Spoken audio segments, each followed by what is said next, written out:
नमस्कार दोस्तों, जय हिंद। आज के क्लास हम लोग करेंगे जो लास्ट क्लास हमने किया था आपका बंगाल और मराठा वाला, अब ब्रिटिश का।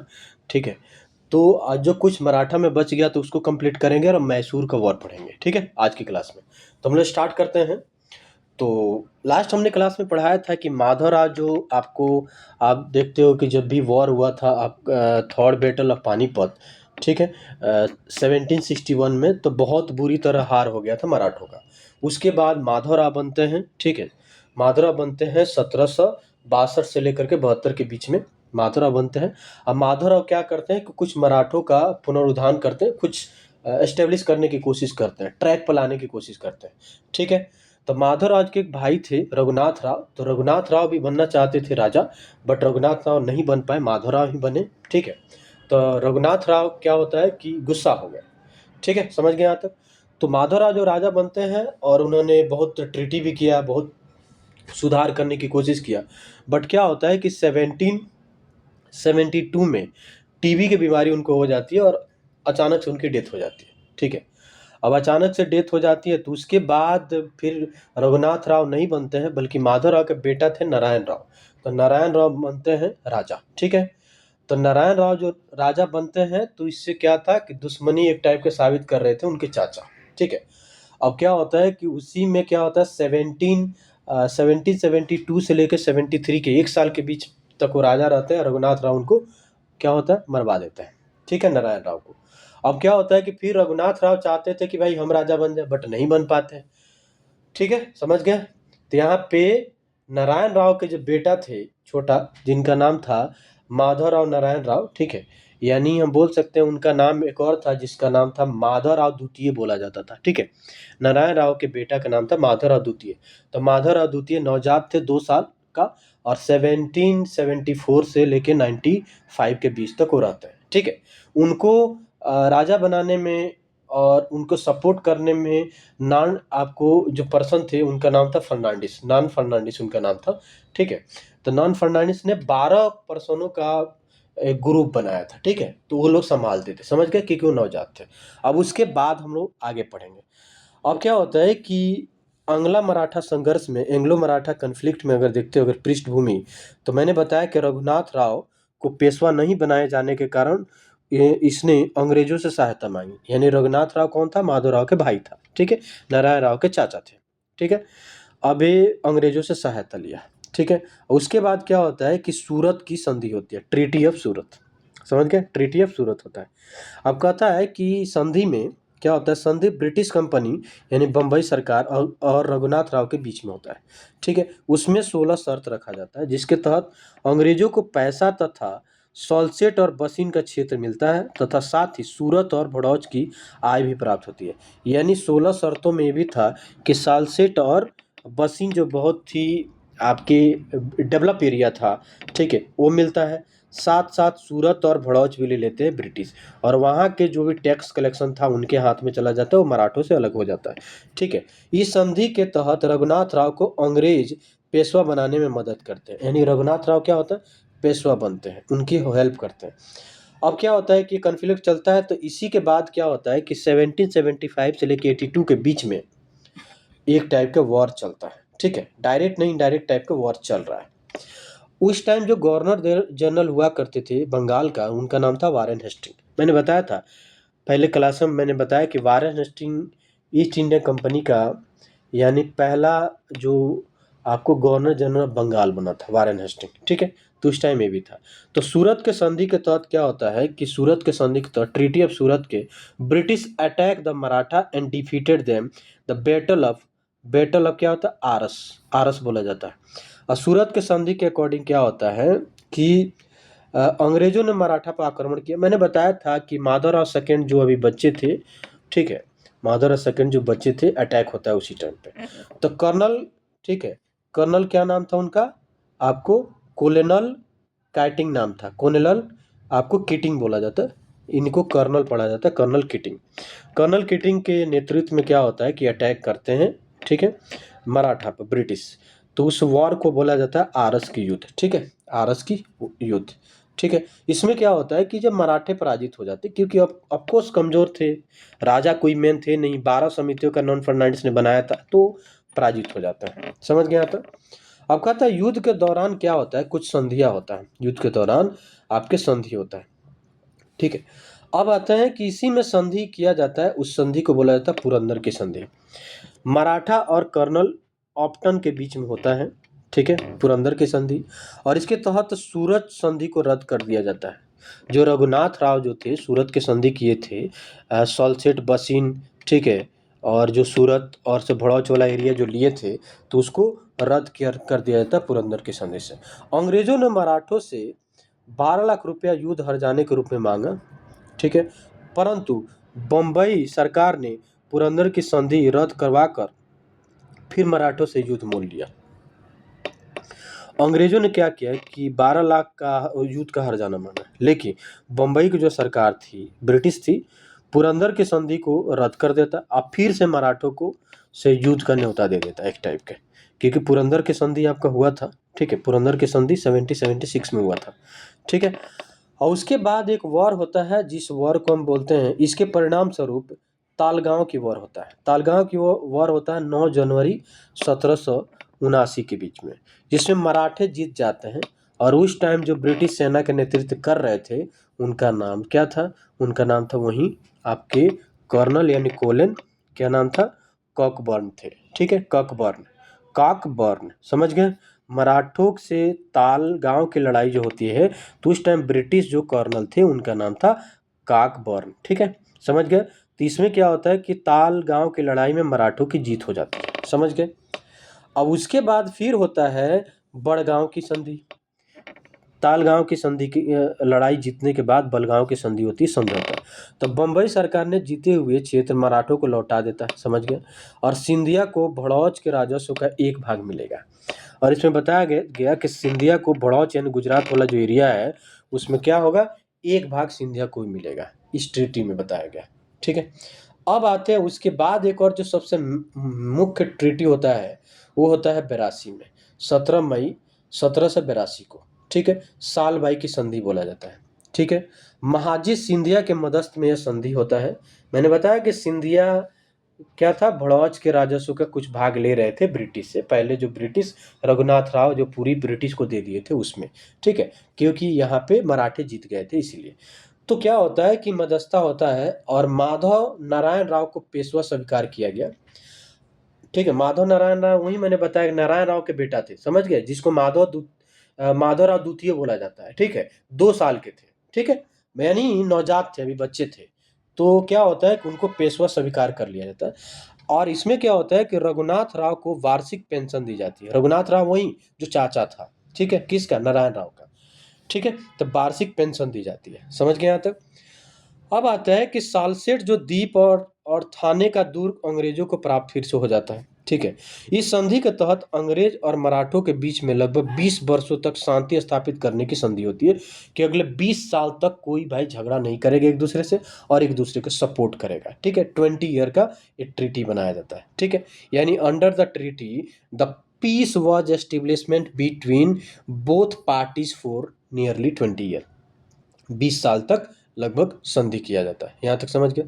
अब उसके बाद आता है 1700 बाजीराव द्वितीय आते। मैंने बताया था कि माधव नारायण राव यानी माधवराव द्वितीय जो नवजात थे, तो माधवराव द्वितीय जो 1774 से लेकर के वो बनते हैं आपका 1785 तक, बट आंतरिक कलह के कारण वो सुसाइड कर लेते हैं, ठीक है, आत्महत्या कर लेते हैं आंतरिक कलह के कारण, ठीक है। तो उसी के बाद बाजीराव द्वितीय बनते हैं मराठा का, ठीक है। अब बाजीराव द्वितीय जो बनते हैं 1795 से लेकर के 1818 तक, समझ गए? ये कौन थे? रघुनाथ राव के पुत्र थे, रघुनाथ राव के बेटा थे, ठीक है। अब आते हैं बाजीराव द्वितीय तथा सिंधिया ने मिलकर यशवंत राव होलकर के भाई की हत्या कर देता है, यानी होलकर भी उसी मराठे में ही थे, सिंधिया होलकर, ठीक है, समझ गए, ये सब मराठे के अंदर थे। अब आता है कि हत्या कर देती है, जिसके परिणाम स्वरूप यशवंत राव ने पुणे पर चढ़ाई करता है, चढ़ाई करने की तैयारी करता है। तब बाजीराव द्वितीय ने अपनी सुरक्षा हेतु अंग्रेजों से मदद मांगता है और बसिन की संधि करता है, ठीक है। अब एक्चुअली क्या होता है कि यहाँ पे बाजीराव द्वितीय और सिंधिया ने मिल करके रघुनाथ राव के सॉरी यशवंत राव के भाई को मार देते हैं। तो यशवंत राव पुणे पर चढ़ाई करने की तैयारी करता है, तो बाजीराव भागे भागे जाते हैं, द्वितीय। और बोलते हैं कि भाई अंग्रेजों से कि 20 साल का हम लोग का संधि हुआ ना, ट्रीटी हुआ ना, तो यार थोड़ा बचा लीजिए, बचा लीजिए, बचा लीजिए, ठीक है। तो वहीं फिर एक संधि होता है जिसको बोलते हैं बसिन की संधि। समझ गए यहाँ तक? तो बसिन की संधि होता है अंग्रेजों और माधवराव द्वितीय के बीच में, ठीक है। अब आते हैं बसिन की संधि में क्या होता है। 31 दिसंबर 1802 में ट्रीटी ऑफ बसिन, 31 दिसंबर 1802 पेशवा ने अंग्रेजों की सुरक्षित स्वीकार की। पेशवा ने अंग्रेजों की सुरक्षिता स्वीकार, यानी आप बोल सकते हो ना कुछ के अंदर उसकी एक टाइप गुलामी टाइप में, समझ गया ना, हार मान लेना इस टाइप के, ठीक है। सुरक्षिता स्वीकार किया। अब पुणे में एक अंग्रेजी सेना रखना स्वीकार किया कि भाई ठीक है, मैं तुम्हारा स्वीकार करता हूँ संरक्षण, और तुम पुणे में क्या करो, एक सेना का वो बना दो, गुमटी टाइप में, एक थाना वाना टाइप में बना दो, ताकि अगर यशवंत राव अटैक करता है तो फिर वहाँ से उसको डिफीट किया जाए, रोका जाए। समझ गए? अब आता है कि सूरत अंग्रेजों को प्राप्त हुआ। अब पेशवा को अपनी आय का लगभग 26 लाख रुपया कंपनी को देना पड़ा, ठीक है। पेशवा क्या करते थे, 26 लाख रुपया देते थे पर ईयर कंपनी को। समझ गए यहाँ तक? अब होता है कि निजाम और गायकवाड़ जो थे ना, निजाम और गायकवाड़ के विरुद्ध मराठों से युद्ध न करने का वचन लिया। बोला कि निजाम और गायकवाड़ के विरुद्ध अंग्रेजों ने बोला कि हम तुम्हारा संरक्षण तो देंगे, लेकिन निजाम और गायकवाड़ जो हमारे दोस्त हैं उनके खिलाफ तुमको नहीं लड़ना होगा, ठीक है। समझ गए? पेशवा किसी भी अन्य यूरोपीय देश के साथ संबंध नहीं रख सकता। ब्रिटिशों का ये संधि में ये लिखा गया था कि आप मेरे अलावा किसी यूरोपियन कंट्री के साथ आप समझौता संबंध नहीं रखोगे, ठीक है। और निजाम और गायकवाड़ के विरुद्ध आप युद्ध नहीं करोगे, ठीक है, इस टाइप के। अब आते हैं, इसके बाद आता है कि 1802 से लेकर 3 से लेकर के 5 के बीच में क्या होता है, लड़ाई होता है मराठा और फिर अंगला के बीच में। क्यों होता है? उस टाइम बेलेजली थे। यह युद्ध 2 प्रमुख केंद्रों पर लड़ा गया। दक्कन भारत में, जिसमें जो मोर्चा संभाले थे आर्थर वेलेजली, और उत्तर में जो जनरल लोक के नेतृत्व में, यानी जनरल लेक के नेतृत्व में, इस युद्ध के दौरान मराठा जो सरदारों से अलग अलग संधियां की गई, ठीक है। युद्ध होता है लेकिन मराठा सरदारों से अलग अलग संधियां की गई। मैंने बताया था कि अलग अलग उसमें मराठा में थे। एक संधि किया, देवगांव की संधि किया गया जो भोसले के साथ किया गया, और दूसरा किया गया आपको सुरजी अर्जगांव का जो सिंधिया से किया गया, तीसरा राजपुर घाट की संधि होलकर से किया गया। यानी 3 अलग अलग संधि किया गया। समझ गए? 3 अलग अलग। अब फिर वो युद्ध खत्म होता है। फिर क्या होता है, third battle of Anglo Maratha युद्ध क्या होता है। उस टाइम में लॉर्ड हेस्टिंग गवर्नर जनरल थे, ठीक है, आपका बंगाल का, ठीक है। अब क्या होता है, लॉर्ड हेस्टिंग थे तो प्रमुख कारण क्या था, पिंडारियों के दमन से संबंधित। पिंडारी जो थे तो ब्रिटिश को बताया जाता था कि ब्रिटिश के एक टाइप के सेकेंड आर्मी थी, सॉरी, मराठों का एक सेकेंड आर्मी थी, ब्रिटिश मानते थे, ठीक है। तो अंग्रेजों ने जब क्या किया कि पिंडारियों के विरुद्ध अभियान शुरू किया, तो मराठों के साथ भी युद्ध छिड़ गया, क्योंकि मैंने बताया ना कि एक सेकेंड आर्मी थी, ठीक है। पिंडारियों एक लड़ाकू और लूटपाट करने वाला दल था जो मराठा सेना के सहयोगी था। मैंने बताया ना, सहयोगी था। अब क्या होता है कि किर्की के युद्ध होता है। किर्की एक जगह है, मराठा सेना को पराजित कर अंग्रेजों ने पेशवा के साथ पूना की संधि करते हैं। अब क्या होता है कि पिंडारियों को तो हराते हराते मराठों के साथ भी हो जाता है ब्रिटिश का, और उसमें क्या होता है कि मराठों का हार हो जाता है। तो उसी में पूना के संधि हो जाता है। पेशवा हार जाते हैं, पूना के संधि होता है। इसके तहत क्या किया गया, पेशवा का पद समाप्त कर दिया गया, पोजीशन जो था खत्म कर दिया गया, और बाजीराव द्वितीय को 8 लाख रुपए वार्षिक पेंशन देकर विठूर कानपुर भेज दिया गया। समझ गए? बाजीराव द्वितीय को। यहाँ तक समझ गए? ठीक है। अब इसी के बाद ये आता है ना, जब आप देखते हो कि 1857 के अंदर नाना साहब जो कानपुर में थे, इन्हीं से रिलेटेड थे। समझ गए? मराठों से। अब आता है कि 8 लाख रुपया दिया गया। पेशवा के राज से सतारा का छोटा भाग निकालकर प्रताप सिंह यानी शिवाजी के वंशज को दे दिया गया, और उन्हें औपचारिक प्रधान छत्रपति की उपाधि दे दी गई, ठीक है। पेशवा के राज से सतारा को काट करके और उन्होंने प्रताप सिंह यानी शिवाजी के जो वंशज थे उनको दे दिया गया, और औपचारिक रूप से उनको छत्रपति की उपाधि दे दी गई। मराठा साम्राज्य के अंतिम छत्रपति अगर बोला देखा जाए तो शाहजी अप्पा साहब थे। मराठा साम्राज्य के अंतिम छत्रपति शाहजी अप्पा, ठीक है, साहब थे। यहाँ तक समझ गए? यहाँ तक क्लियर हो गया? अब वो हमने मराठा को कंप्लीट किया, अब स्टार्ट करते हैं मैसूर को। समझ गए यहाँ तक? अब हम स्टार्ट करेंगे मैसूर को। तो मराठा हमने समझ लिया। पहला युद्ध होता है 75 से 82, सॉरी 1775 से लेकर 82 के बीच में साल बाई की संधि होता है। ठीक है। दूसरा मैंने क्या बताया कि दूसरा होता है आपका 1803 से लेकर के 5 के बीच में। तीसरा होता है वही है 16 से 18 के बीच में। समझ गए यहाँ तक? ये युद्ध होता है। और फिर लास्ट में मैंने बताया अप्पा जी साहब जो थे लास्ट आपका क्या थे, लास्ट आपका क्या थे भाई, मराठा की छत्रपति की उपाधि दी गई लास्ट वाला पर्सन को। ठीक है, यहाँ तक क्लियर हो गया। और अगर देखा जाए छत्रपति की उपाधि किनको मिला था, तो वंशज जो प्रताप सिंह जो थे शिवाजी के वंशज थे उनको मिला था। यहाँ तक समझ गए आप? अब आते हैं हम लोग मैसूर पढ़ते हैं। ठीक है। अब एक्चुअली मैसूर में अगर देखा जाए तो मैसूर में क्या था कि उस टाइम वाडियार वंश का शासन था। वाडियार वंश का एक राजा हुआ करते थे जिनका नाम था चीका देवराय। ठीक है।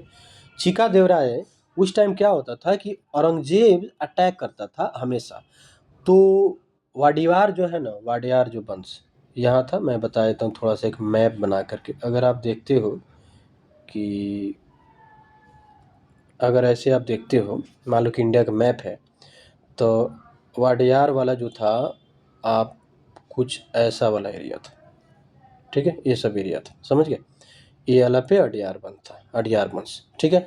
और इधर तो आपको ब्रिटिश थे, मराठा थे। इधर अब अगर देखा जाए तो हैदराबाद निजाम थे इधर।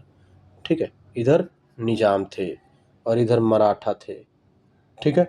और इधर अडियार थे, यानी मैसूर वाला एरिया था, मैसूर। और ये मैंने बताया था कर्नाटक वाला एरिया था, तो ये इसी के अंदर आता था। समझ गए? तो ये सब एरिया में थे। अब क्या होता है कि ब्रिटिश एक्चुअली उस टाइम क्या था कि औरंगजेब हमेशा लूटपाट कर रहा था। औरंगजेब पूरा इंडिया को हड़प रहा था, मतलब पूरा अपना एरिया बढ़ाना चाहता था। अब ये बहुत बार अटैक किया, बहुत बार हुआ। अब क्या होता है कि वाडियार वंश के एक शासक हुआ जिसका नाम था चीका देवराय। चीका देवराय ने क्या किया कि औरंगजेब की अधीनस्था क्या हुआ, स्वीकार कर लिया। ठीक है। अब चीका देवराय के बाद एक आते हैं राजा जिनका नाम है चीका कृष्ण राय। चीका कृष्ण राय ने इनके शासनकाल में ये वास्तविक शक्ति बोला जाए, वास्तविक शक्ति अगर देखा जाए तो चीका आपके कृष्णदेव राय जो थे, या सॉरी कृष्ण राज जो थे। ठीक है, चीका कृष्ण राज, तो वो बोले कि नहीं, हम स्वीकार नहीं करते औरंगजेब को। ठीक है, मैं नहीं मानता, मैं उनके अधीनस्था स्वीकार नहीं करते। वो अड़ गए। और चीका जो कृष्ण राज के जो थे, कृष्ण राज के जो आपके दो मंत्री थे, अगर देखा जाए वास्तविक अगर दो मंत्री थे, एक का नाम था नंदराज और दूसरे का नाम था देवराज। नंदराज और देवराज, इसमें क्या होता था कि नंदराज का वर्चस्व ज्यादा था, उनका पावर ज्यादा था। ठीक है। और नंदराज के जो पावर ज्यादा था, तो नंदराज के ही एक नंदराज ने क्या किया कि हैदर अली को अपने मैसूर आर्मी का मेन बना देता है। ठीक है, हैदर अली को। समझ गए? अब यहाँ देखते हैं हैदर अली। अब क्या होता है कि हैदर अली को मैसूर का क्या होता है, आर्मी चीफ बना दिया जाता है। बहुत तेज था हैदर अली, बहुत विजनरी था, बहुत टैलेंट आदमी था। ठीक है। 1755 में डिंडीगुल के किले के सूबेदार बना दिया जाता है। 1755 में डिंडीगुल पड़ता है तमिलनाडु में। ठीक है, डिंडीगुल कहाँ पड़ता है? तमिलनाडु में। और वहाँ के सूबेदार बना दिया जाता है। उन्होंने फ्रांसीसियों के सहायता से वहाँ आधुनिक शस्त्रागार खोल दिया था, यानी मॉडर्न आपको देखा जाए आर्मरी खोल दिया था। ठीक है, फ्रेंच के सपोर्ट से। यहाँ तक समझ गए? अब क्या होता है कि 1760 में Hyder Ali become the ruler of Mysore, 1760 में बन जाता है। और इन 1763 एडी रीनेम, ठीक है, तो क्या नाम रख दिया उस जगह को, तो हैदर नगर रख देता है, हैदर नगर टू। ठीक है, क्या नाम रख दिया, वेदनगर का नाम बदल कर हैदर नगर रख दिया। ठीक है, वेदनगर का नाम बदल के हैदर अपने नाम पर रख देता है। एक्चुअली क्या होता है कि हैदर अली दक्षिण भारत का पहला राजा था जिसने अंग्रेजों को हराया था, वीवीआई है। ठीक है। अब मैं थोड़ा सा कहानी उसके अंदर बताता हूँ कि क्या कहानी था। एक्चुअली मैंने बताया कि नंद राय जो थे, ठीक है, मैंने बताया नहीं आपके यहाँ पे, मैंने बताया कि यहाँ पे नंदराज जो थे, नंदराज का पावर ज़्यादा था। कृष्णराज, चीका कृष्णराज जो अधीनस्था अस्वीकार कर लिया था, तो उनके दो मंत्री थे, नंदराज और देवराज। तो नंदराज ने ही अपॉइंटमेंट किया था किसका, हैदर अली का। ठीक है।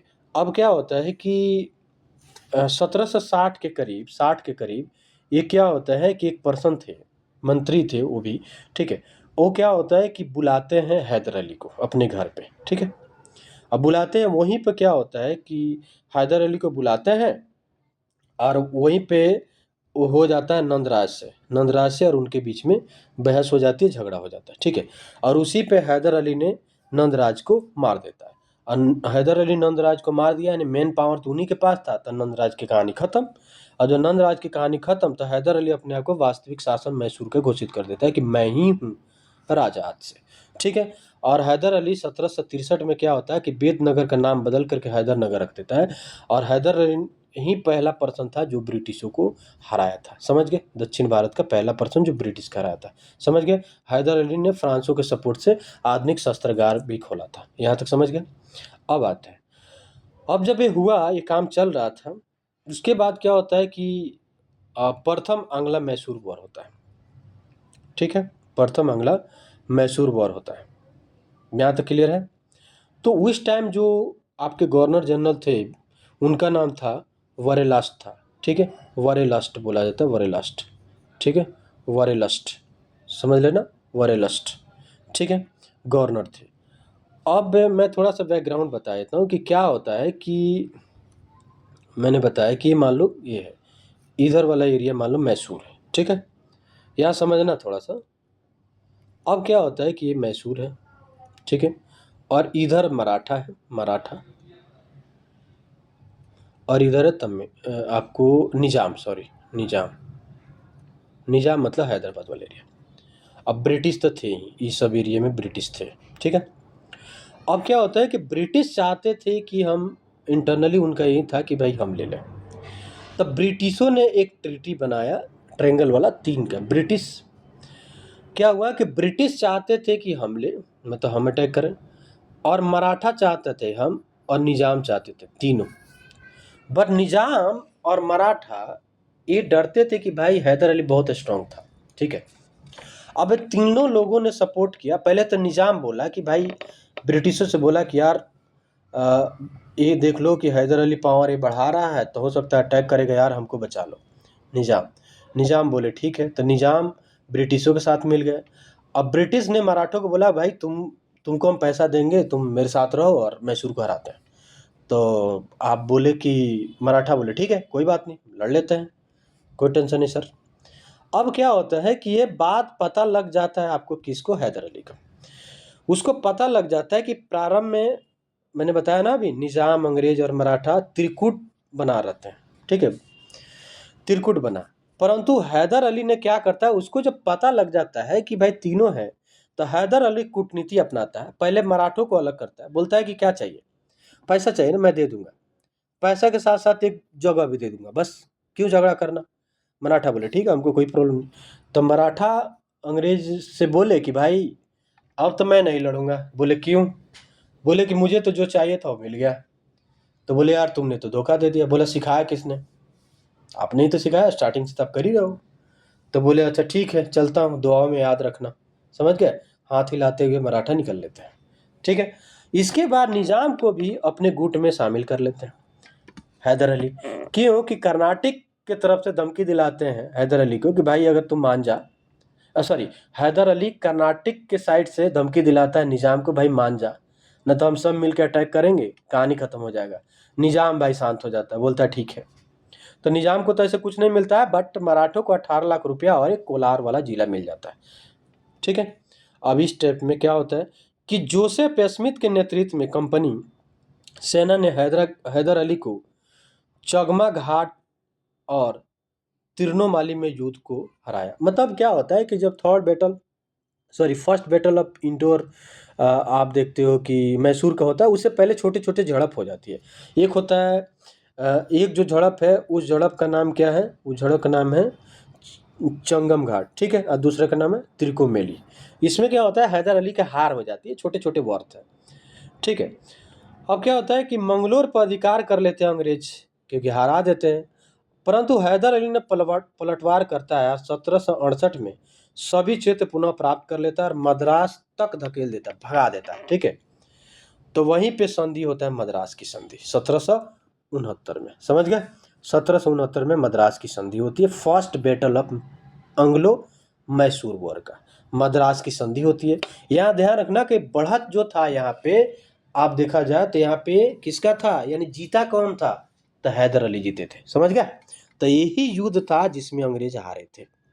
ठीक है, साउथ से। अब आते हैं इसके बाद, अब इसके बाद क्या होता है कि दूसरा अब देखो यहाँ पे जो फर्स्ट बैटल होता है, फर्स्ट बैटल जो होता है यानी अंग्लो, अगर देखा जाए अंग्लो और मैसूर का जो होता है ना, मैसूर का पहला जो बैटल होता है 1767 से लेकर के आपके 69 के बीच में होता है, 2 साल तक होता है, जिसमें क्या होता है कि हैदर अली की जीत हो जाती है। हैदर अली क्या होते हैं, जीतते हैं। ठीक है, हैदर विन करते हैं, जीत जाते हैं। ठीक है, अब जब मद्रास की संधि होती है, ट्रीटी अगर देखा जाए, ट्रीटी जो होता है मद्रास की, अब मद्रास की संधि में बताया गया कि भाई हम लोग दोस्त रहेंगे, अगर मेरे पर अटैक हो रहा है तो समझो तुम पे अटैक हो रहा है, तुम पे हो रहा है तो मेरा अटैक है, तो हम लोग साथ में शांति बर्ताव करके रहेंगे। ठीक है, ये बात हुआ। बट अंग्रेज तो ठहरे अंग्रेज। क्या होता है कि दूसरा एंग्लो आपको मैसूर युद्ध का कारण बनता है कि उस टाइम 1780 से लेकर 84 के बीच में वारन हेस्टिंग नाम के एक राजा था, गवर्नर था, एक्चुअली गवर्नर था। फ्रांसीसी बस्ती माहे को नियंत्रण में लेने के लिए वॉर होता है। अब क्या होता है कि मैसूर के अधिकार में था पहले, मराठों ने क्या करते हैं कि मैसूर पर हमला करते 1771 में। अंग्रेजों ने मद्रास की संधि के वादे के मुताबिक सहायता नहीं किया और जिससे संधि भंग हो जाती है। अब मैसूर को लगता है कि भाई, हैदर अली को लगता है ये तो भाई धोखा दे दिए। ठीक है, तो क्या होता है कि भाई धोखा दे दिए तो गलत बात है। अब क्या होता है कि एक जगह होता है, वॉर होता है जिसको बोलते हैं आरंडी, बैटल ऑफ आरंडी। बैटल ऑफ आरंडी में क्या होता है कि कर्नल हुआ करते थे वैली, कर्नल वैली को हरा देते हैं हैदर अली बुरी तरह। 1 जुलाई 1781 को पोर्टनोवा के युद्ध में ब्रिटिश जनरल आयरकुट थे। ठीक है, उसमें हैदर अली को पराजित करते हैं। ध्यान रखना, पराजित करते हैं, हैदर अली मरता नहीं है।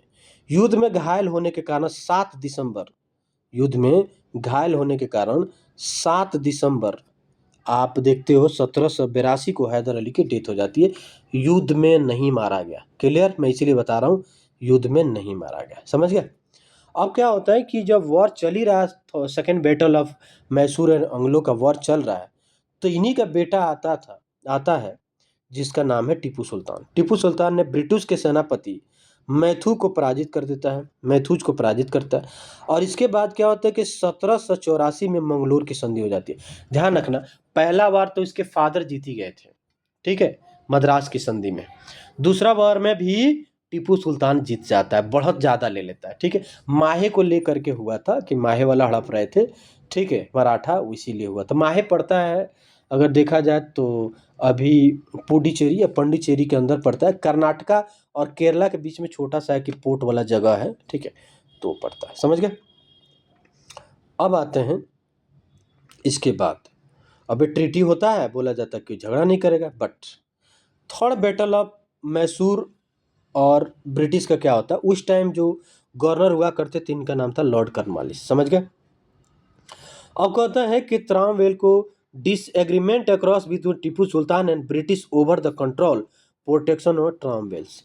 त्रामवेल्स वाला का जो आपके टीपू सुल्तान और क्या बोलते हैं अंग्रेजों के बीच में जो मतभेद उत्पन्न होता है, ठीक है, यानी डिसएग्रीमेंट हो जाता है, मतभेद उत्पन्न हो जाता है। ठीक है, तो कॉर्नवालिस क्या होता है, कॉर्नवालिस, ठीक है, deliberately excluded the Mysore from the list of British aligned state and which आपको further allied the Tipu।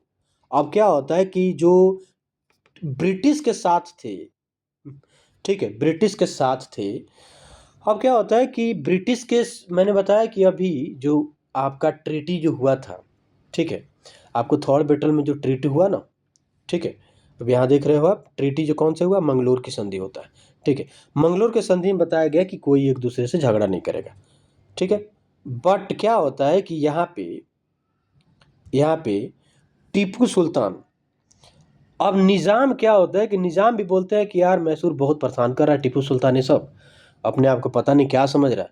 तो निज़ाम भी क्या होता है, मराठे दोनों सोच रहे हैं कि भाई इसको ख़त्म करते हैं, एरिया को लेते हैं, ठीक है। तो निज़ाम पहले निज़ाम, तो निज़ाम बोलते हैं कि अच्छा ठीक है, तो निज़ाम को बोलता है, ब्रिटिश बोलता है कि भाई ठीक है, कोई दिक्कत नहीं है, बट मेरे जो मित्र राष्ट्र हैं, मित्र जो हैं, उन पे तुम अटैक नहीं करोगे। मराठों और निज़ाम को बोला जाता है। तो लिस्ट जारी देते हैं, ठीक है, मराठों और निज़ाम को, कि इस पे अटैक नहीं करना है। उसमें क्या होता है कि मैसूर का नाम नहीं था।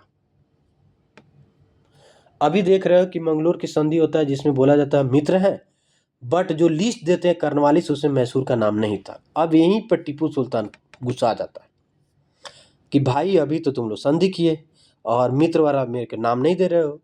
अब क्या होता है कि अंग्रेज, मराठा, निजाम मिल करके टीपू पर आक्रमण कर देते हैं और टीपू को पराजित कर देते हैं।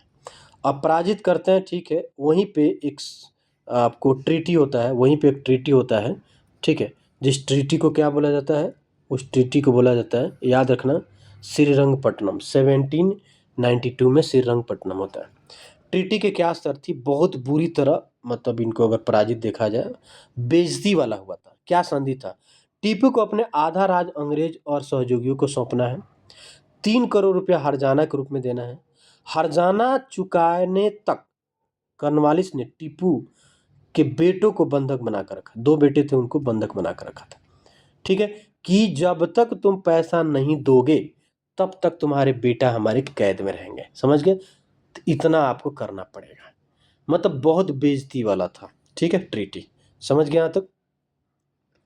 अब आते हैं, अब क्या होता है कि उसी टाइम में कर्नवालिस ने एक स्टेटमेंट दिया था श्रीरंगपट्टनम संधि के बाद कि we have effectively crippled our enemy without making our friends too, ठीक है, आपको फॉर्मिडेबल।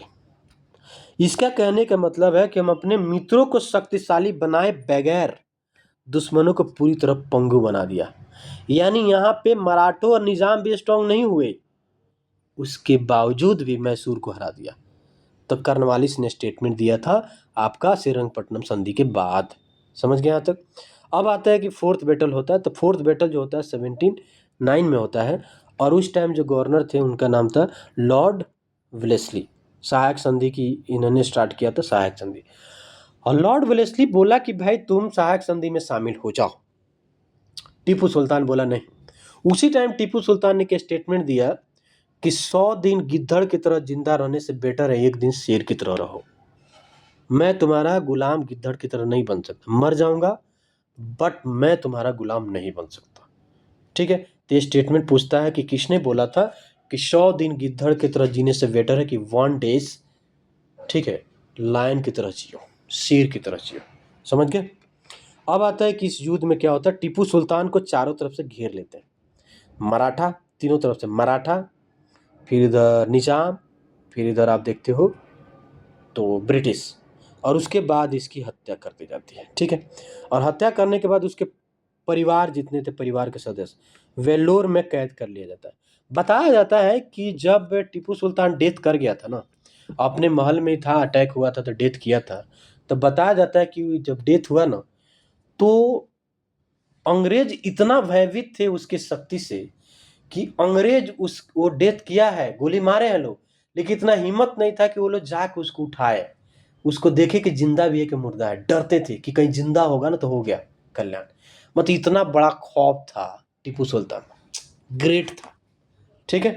टीपू सुल्तान माना जाए तो ग्रेट था, सैल्यूट है ऐसे पर्सन को, ठीक है। अब आते हैं, इसके बाद क्या होता है कि अब देखा जाता है कि यहाँ पे अंग्रेजों ने मैसूर के एक केंद्रीय हिस्से पर पुराने वडियार वंश के 2 वर्षीय बालक कृष्णराज को राजा घोषित कर उसके साथ सहायक संधि थोप देता है। मैंने बताया ना, कृष्ण जो राज थे वो 2 वर्ष के थे, ठीक है, उनपे क्या वडियार वंश के अंतिम राज थे, अंतिम नहीं, वडियार वंश के राजा थे, 2 वर्ष के थे बच्चा, उन्हीं के साथ क्या सहायक संधि क्या किया जाता है कि घोषित कर दी जाती है। ध्यान रखना, वडियार वंश में जब तक टीपू सुल्तान जिंदा रहा सहायक संधि नहीं किया, लेकिन जब वो मर जाता है तो भाई उनके जो बच्चे थे, उनके नहीं बल्कि ये वाडियार वंश के जो पुराने वाडियार वंश के जो आपके वंशज थे उन्हीं को रख करके बच्चा को बोला जाता है कि सहायक संधि ने अधीनस्थ सब कार्य कर लिया। ठीक है, इसी में बताया गया कि इसी में लॉर्ड वेल्लेसली ने बताया था the empire of the east is now at our feet. कहता पूर्व का साम्राज्य हमारे कदमों में है। समझ गया, 2 साल के बच्चा के साथ आप ट्रीटी करते हो, उसके बाद बोलते कदमों में, क्या बात है। ठीक, कौन बोला था? वेलेस्ली। अब आता है कि टीपू सुल्तान का कुछ महत्वपूर्ण तथ्य डिसीजन रहा। क्या रहा? टीपू सुल्तान का ओरिजिनल नाम जो था फतेह अली खान साहब था। फतेह अली खान साहब, समझ गए, टीपू सुल्तान का। टीपू सुल्तान फ्रांसीसी क्रांति के विचारों से अत्यधिक प्रभावित थे। ठीक है, उनके विचारों से अत्यधिक प्रभावित थे। उसने प्रसिद्ध जैकोबियन, ठीक है, जैकोबियन क्लब की सदस्यता हासिल किया था। श्रीरंगपट्टनम में फ्रांसीसी सैनिक के साथ मिलकर के उन्होंने स्वतंत्रता वृक्ष की स्थापना की, यानी ट्री ऑफ लिबर्टी। समझ गया? तो ये आपकी जो मोस्ट इम्पोर्टेंट जो टॉपिक है, आपका मराठा का जो कुछ बचा हुआ था और फिर आपका मैसूर का, मैंने जो जो इम्पोर्टेंट बता दिया, बहुत एनफ है किसी पेपर के लिए। ठीक है, समझ गए? पीटी के लिए आप इम्पोर्टेंट है इतना, आप मेंस में भी कुछ डाल सकते हो। समझ गए? बहुत इंपॉर्टेंट है, प्लीज़ इसको देख लेना, लाइक करना, सब्सक्राइब करना, शेयर भी कर देना ताकि बहुत लोगों के पास पहुंच जाए। ठीक है, और वो लोग भी देख लो कि भाई फ्री में क्लासेस चल रही है और अच्छा चल रहा है। नया है तो इसका मतलब नहीं है कि भाई हमारे पास वो सी चीज़ नहीं है जो बाकी लोगों के पास है। ठीक है, थैंक यू, धन्यवाद।